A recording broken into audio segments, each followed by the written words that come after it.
between, grab the head, grab the arm. I'm going to pin on one side. Now I can get away with either side. But typically, I'll pin the side that I have the arm for. That's a little bit better. Now here's what I want to make sure you're aware of. Because remember, the person's not resisting yet. Once they start adding resistance, you're going to have to start adding what we call explosion. I'm literally going to have to explode up over him and get in this position this way. Again, this isn't ground fighting. This is an escape. He has me pinned down, I'm going to grab, and I'm going to kick, literally kick up and over like this. You see how I did? If I try to muscle them over, I can promise you, if they're a bigger person, you're going to have a very difficult time.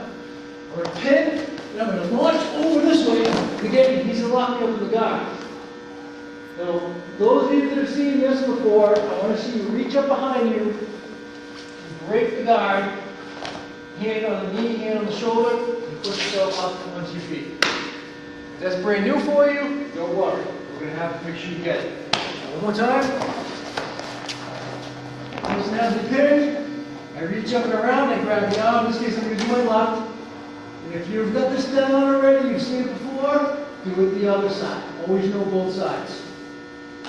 Strap, pin, you got to pin that foot, and I'm going to kick off on an angle. You have to understand it's the angle. If I go to the side, it's going to be very difficult. So kick off on an angle. I come up, you don't catch me in the guard. I'm going to reach up. Now we're going to assume we're not punching and kicking yet. I'm going to come through, around this way. It's just, best way I can describe it is like a bottle opener. You just pry it open. I pass the leg, push on the shoulders. Now, any idea why I would do this? Why I would push on the knee and on the shoulder? What do you think, Matt? So he can't come up at you? It prevents him from hitting me effectively. If I let him go right here, he can reach up and hit me somehow. From here, it buys me a little time, right here. It buys me a little time. I can really push up and off. The objective of tonight's seminar is going to be to teach you how to get back up to your feet. You do not want to be on the ground. The reason you do not want to be on the ground is because you've limited your options for defense. You're not going to be able to strike as effectively. You're going to have things working against you, like the terrain. Would it be parking lot, gravel, broken glass, sand, rocks? Do you understand what I'm saying? That's working against you. So the ground is not where you ever want to be. You want to be back on your feet. You're going to see why this is important when we add this to attack later on. Are there any general questions? All right, great. Go back to your pocket, and I want you to add an extra escape. If you're not sure what to do, don't worry. There's plenty of instructors that can help you. All right, go. Let's pick this up very quickly. A couple of things I want to point out. He has to be mounted. It's very important. Prevention, the next step is when we go into the throat, he's got my lapel and so forth. We're just doing this basic for now. I reach through and grab. I must get his head down. Why? His upper body is his source of balance. If I control his upper body, I control his or her balance. So I have this trap this way. When I kick off on the angle and explode, when I go up this way, let's be real for just a minute. This is street defense. In reality, he's going to be trying to scratch my eyes up, punch me in the face. How do I address that? Simple. I try to get his arms trapped, and I bring it back this way. So if he's trying to hit me, he's down low. He can't reach me effectively. By the way, in street defense, you can count on being hit. I'm going to say that again. In street defense, you can count on being hit. If you don't, great. But you can count on being hit. So especially if you're on the ground, so in close quarters.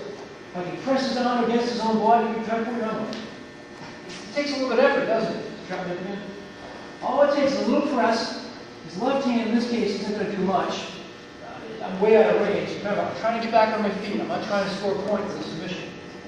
So I reach back, I press it down. I have to press the elbow, knee here. If I don't use the knee, you got to feel the kick something. Won't do much, but it's enough to stun me. He gets free, and he's kicking me in the face. So I gotta get the knee, I gotta get the shoulder, I gotta push away. I've seen a lot of people cutting it short saying, okay, yeah, I'm all set. That's a bad habit, because what you do in training, you would do in reality.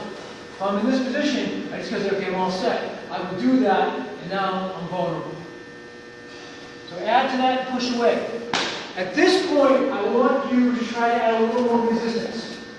You can kind of cooperate with the partner so that they can learn the lesson and get the movement. Try to have a little resistance. For example, if I have my friend mounted, try to stay on without you rolling. Now, for example, he goes for it. I'm going to try to stay on. And eventually, you'll hold it, okay? Because we're not striking, so this is somewhat limited. Yep. You and your partner communicate to what intensity level you want to take. Get a little more experience, try both sides, try not to let them get you off. It'll work a lot better. Remember to get a good workout out of this. This is what we're going to base the rest of the seminar on tonight, to get this down. All right, any questions so far?